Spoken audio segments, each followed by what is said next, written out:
Level 0. Let's start with the gentlest end of the spectrum. At level 0, we're talking about storms so mild they're barely a threat. Light showers, soft breezes, and the occasional distant rumble of thunder. These are the kinds of days when you might crack a window to catch the smell of rain, or pour a cup of tea and listen to the droplets tapping against the glass. The wind barely rustles the leaves, maybe sends a few ripples across a puddle, and clouds drift lazily overhead without any real urgency. Scientifically, these events happen when atmospheric instability is minimal. Warm, moist air rises gently and meets cooler air aloft, but there's not enough energy to create violent updrafts or severe weather. Rainfall stays light to moderate, and lightning, if it shows up at all, stays far away. Farmers actually welcome these storms because they replenish soil moisture. City dwellers see them as a break from relentless heat. But here's the thing. The same basic ingredients that fuel a level 0 storm, moisture, and lift, and unstable air, are the seeds of the monsters we'll face later. The difference is just scale and intensity. Level 0 feels harmless, almost comforting. But as we climb the ladder, each step adds more energy, more force, and way more consequences. Level 1. Level 1 is when the atmosphere starts stirring with a little more ambition. The clouds get darker, thicker, heavier, and stack upward into towering formations. You feel the air shift, a subtle drop in temperature, maybe catch that metallic tang that hints lightning's coming. A level 1 storm is your standard thunderstorm, and standard doesn't mean boring. Winds can reach 30 or 40 miles per hour, enough to make tree branches sway and street signs rattle. Rain comes down in bursts, sometimes steady, sometimes in heavy sheets. Puddles collect faster than they drain. The main difference from level 0 is instability. Warm, moist air is rising way more rapidly now, slamming into cooler air aloft. This creates strong updrafts that feed the clouds, and the clouds feed back with energy. Lightning flickers, thunder rolls, and the storm asserts itself. Most level 1 storms stay relatively tame, but they still carry hazards. A single lightning strike can kill you, start a fire, or knock out power. Brief gusts can topple outdoor furniture, and the downpour can make roads dangerous. Yet for many, these storms are mesmerizing. Watching the sky light up, counting the seconds between flash and rumble, that's nature's show. But this show is just the warm-up act. Level 2. Level 2 is where storms take on a mind of their own. Instead of a passing burst of wind and rain, you're dealing with a supercell. This is a rare, powerful type of thunderstorm that can sustain itself for hours and produce some of the most extreme weather on Earth. What sets a supercell apart is rotation. Inside the towering thundercloud, powerful updrafts twist into a rotating column called a mesocyclone. This spin happens because of strong wind shear. Winds at different altitudes blowing at different speeds or directions. The result is a storm that behaves like a living engine, constantly feeding itself with warm air and spitting out rain, hail, and lightning. At ground level, the signs are unmistakable. The sky can turn an eerie greenish hue, a warning that hail, sometimes golf ball-sized or larger, is on the way. Lightning cracks almost non-stop, and thunder feels closer and sharper. Sheets of rain can suddenly switch to blinding hail and back again while winds whip violently. Supercells are notorious for producing severe hazards, damaging hail, intense downpours, and most famously, tornadoes. Not every supercell spawns one, but almost every violent tornado in history came from a storm like this. This is no longer casual weather you can watch from your porch. Level 2 storms demand attention, and in many regions, they trigger emergency broadcasts. Level 3. Level 3 is when the danger stops being a single storm and becomes a wall of storms. This is where squall lines and derechos take over. A squall line is a long chain of thunderstorms, sometimes stretching for hundreds of miles, moving in unison like an advancing army. They bring powerful straight-line winds, heavy rain, and constant lightning. But when a squall line intensifies into a derecho, things escalate dramatically. Derechos are like inland hurricanes. They're massive windstorms that can cover multiple states with gusts exceeding 80, even 100 miles per hour. Unlike tornadoes, which damage small areas, derechos flatten everything in their path over a huge swath of land. Trees snap like matchsticks, power lines crumple, and entire towns can be left without power for days. The damaged footprint can be hundreds of miles wide, and winds last not just seconds but hours. If you've ever seen the sky turn a sickly, bruised gray and felt a sudden blast of wind out of nowhere, you've experienced the first breath of one. The sound is haunting, a constant roar like a freight train that refuses to pass. Rain falls sideways, stinging like needles, and visibility drops to just a few feet. Derechos aren't as famous as tornadoes or hurricanes, but they've caused billions in damage and taken lives without the same public awareness. That's what makes them so dangerous. People underestimate them until it's too late.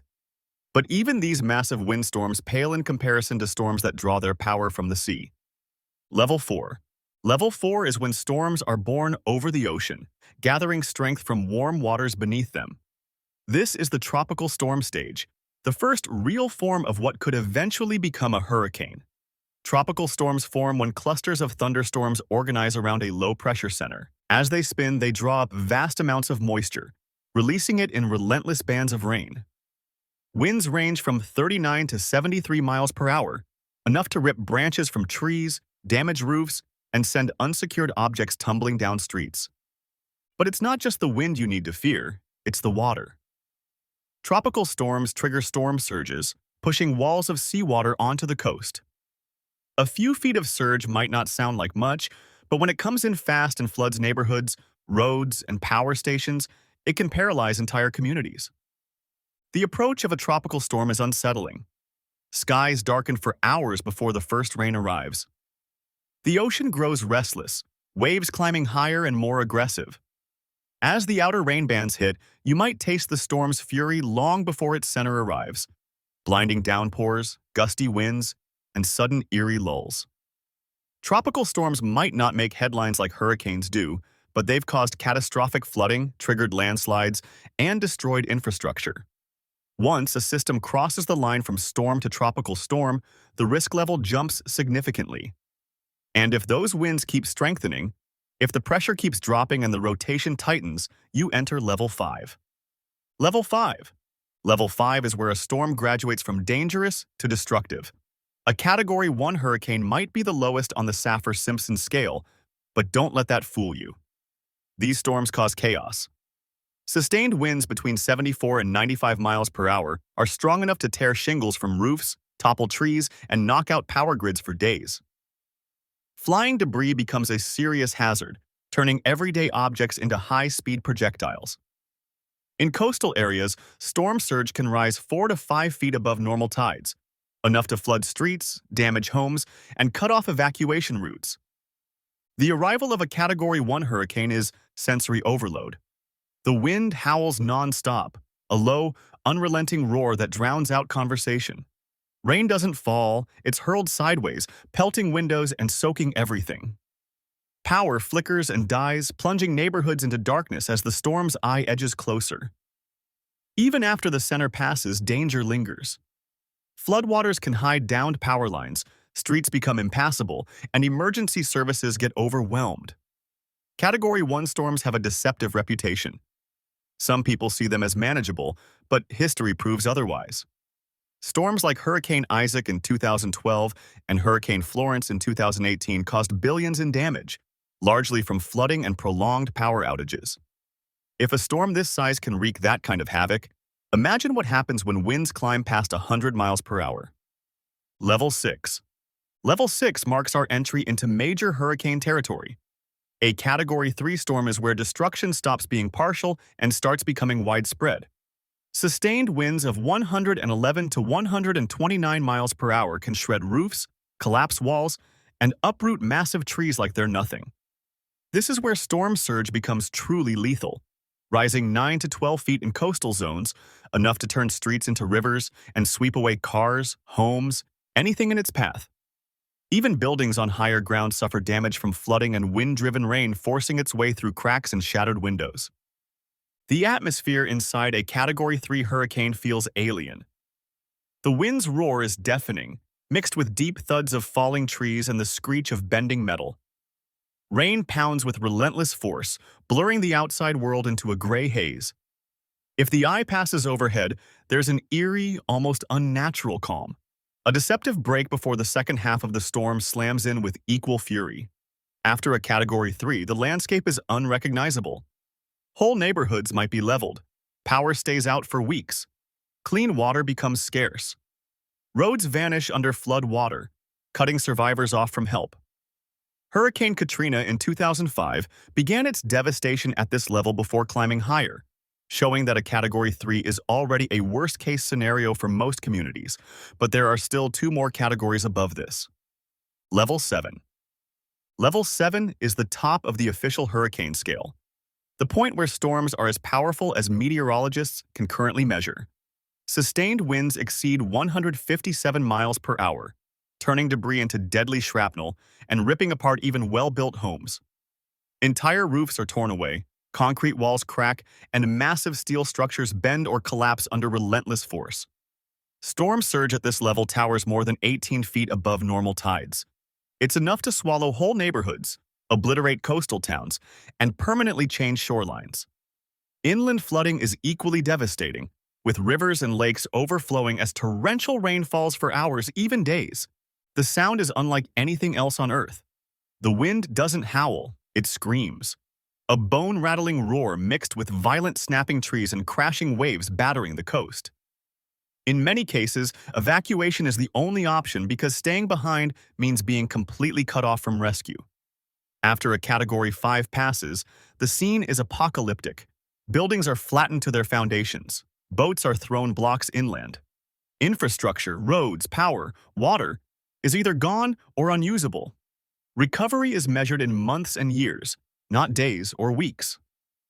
Hurricanes like Dorian in 2019, Maria in 2017, and Irma in 2017 showed the raw, terrifying reality of this level.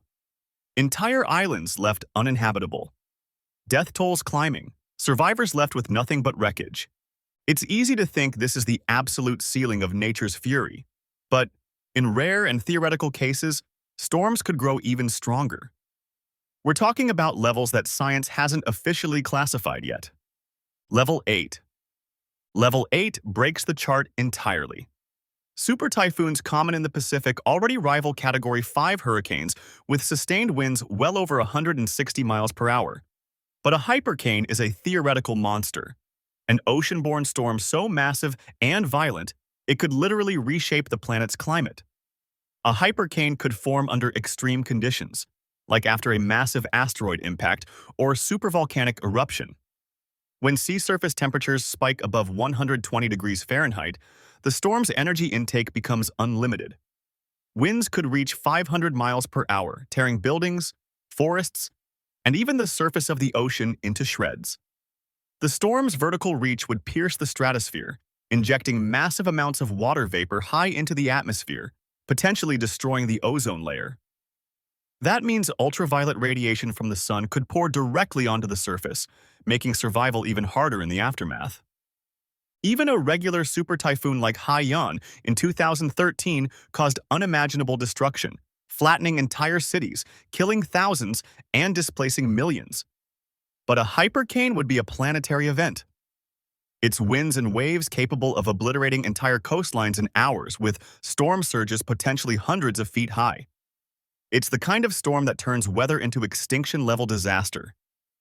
While a hypercane has never been observed in recorded history, the physics say it's possible.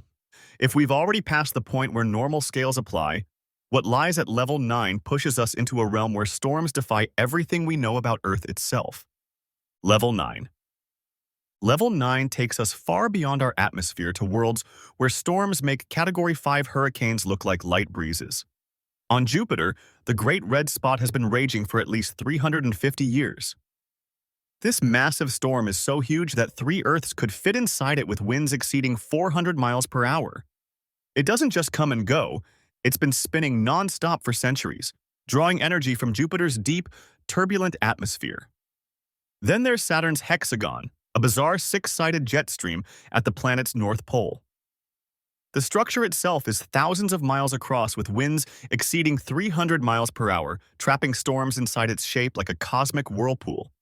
Neptune holds the record for the fastest winds in the solar system, over 1,200 miles per hour, faster than the speed of sound on Earth. Imagine an invisible hammer smashing through anything in its path without the friction of solid ground to slow it down. And Mars, its dust storms can engulf the entire planet for weeks or months, blotting out the sun completely. These storms aren't deadly because of raw speed. They're dangerous because of their sheer scale, able to choke solar panels, strand spacecraft, and persist for centuries. Level 9 storms remind us that Earth's weather isn't the pinnacle of chaos. It's just one chapter in the universe's storm library. Out there, storms can last for centuries, cover whole planets, or reach speeds we can't physically survive. But even these titans are still bound by nature's rules. At level 10, we enter a realm where storms become something else entirely. Cosmic forces on the edge of science fiction and maybe reality. Level 10. Level 10. Storms exist at the edge of science and nightmare. Events so powerful they're rarely even called storms. These are cosmic tempests born from the most violent processes in the universe, where energy isn't just destructive, it's apocalyptic. One example is a gamma-ray burst. These occur when massive stars collapse into black holes or when neutron stars collide, releasing more energy in seconds than our sun will produce in its entire 10 billion-year life. If one were aimed at Earth from thousands of light years away, the burst could strip our planet's atmosphere and sterilize the surface in an instant. Then there are magnetar flares, eruptions from neutron stars with magnetic fields trillions of times stronger than Earth's. A single flare could release enough radiation to fry electronics on the far side of the galaxy. These are storms of raw magnetism and light, warping space itself. And at the very top, there's the hypothetical quasar storm. Jets of high-energy plasma launched from the supermassive black holes at the centers of galaxies. These jets can stretch millions of light years, moving at near-light speed, and can bathe entire star systems in deadly radiation. Unlike hurricanes or even planetary storms, Level 10 events don't just reshape landscapes. They rewrite reality for anything caught in their path. They're not survivable, not predictable, and in some cases, not even fully understood by science. At this level, a storm isn't just weather. It's the universe itself showing us how small we really are. The universe keeps throwing bigger and scarier storms at us the more we understand it. And honestly, if these cosmic monsters don't inspire you to keep learning about what's out there, I don't know what will. So hit that subscribe button and like this video if you want more wicked space and weather content. Thanks for staring into the chaos with me.